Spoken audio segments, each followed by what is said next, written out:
That's his third down conversion. Back to him they go. The flea flicker. And a flea flicker. Flea flicker. Blunt threw it back. The flea flicker. Flea flicker. Now you got a flea flicker. Well, this is a flea flicker they've been running for many, many years up here in New England.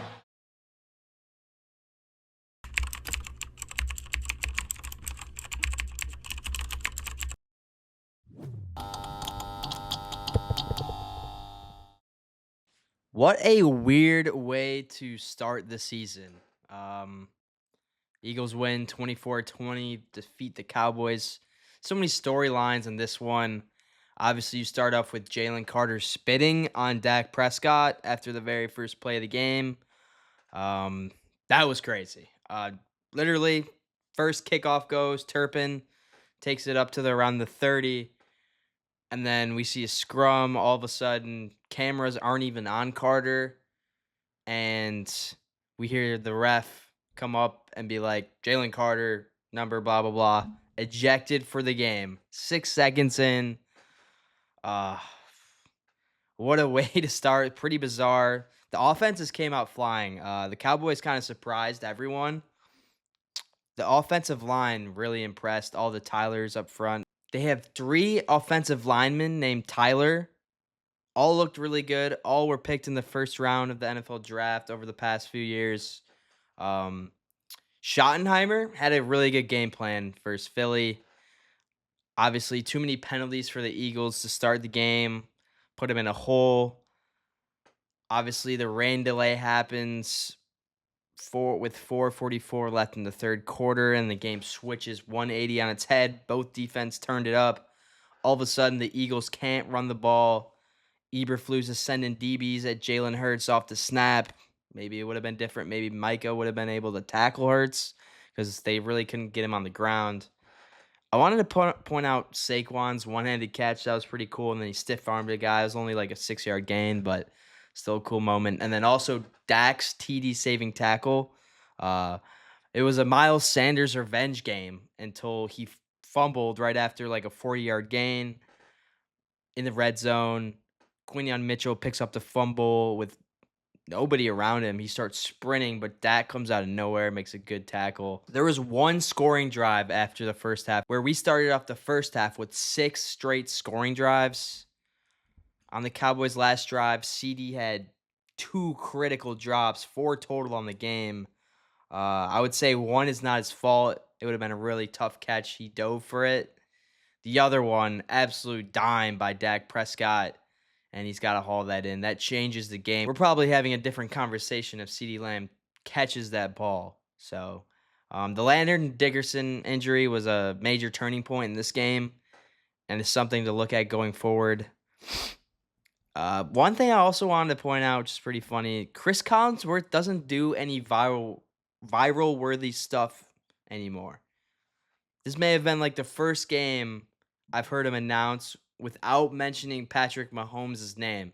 And they still had to promote the Chiefs-Chargers game in Brazil, so props to Chris. On another side note, way too many Saquon Barkley commercials.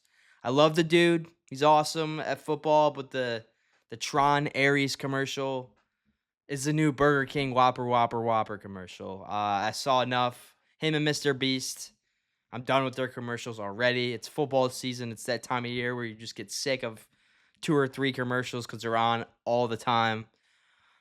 Shout out to George Pickens. He clothespinned a dude, I think in the third or fourth quarter, and then had that cool Sunday Night Football intro where he's like, George Pickens, Drip University.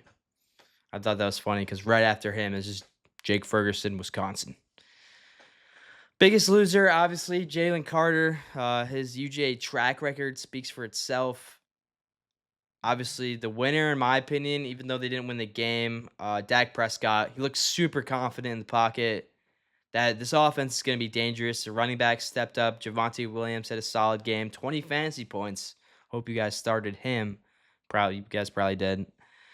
Yeah, he looks super confident despite coming up short. Warning, there's going to be a lot of Jalen Hurts quarterback discourse this week. He didn't look amazing throwing the ball. They pretty much fed Saquon the entire game, and rightfully so. Jalen Hurts, he got the job done. Didn't necessarily help his top 5 quarterback argument, though. I would say Philly's kind of distracted right now. Will AJ Brown be pissed off? He only had 1 catch. How's the line going to be after that last half of football? Is this a Super Bowl hangover or just an overreaction? Also, the tush push, still unstoppable. I thought the Cowboys stopped him once, but Jalen Hurts was able to get over the line a couple of times.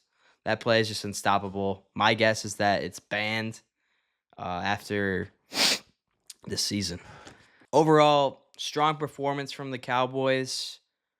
They covered, which the spread was 8. I'm a little worried about the Eagles. I know Jalen Carter out the entire game after spitting on a guy, but still, like, can't be doing that. A lot of penalties. I'm worried about the Eagles a little bit, but I'll still give them some leeway. It is the first week of the season.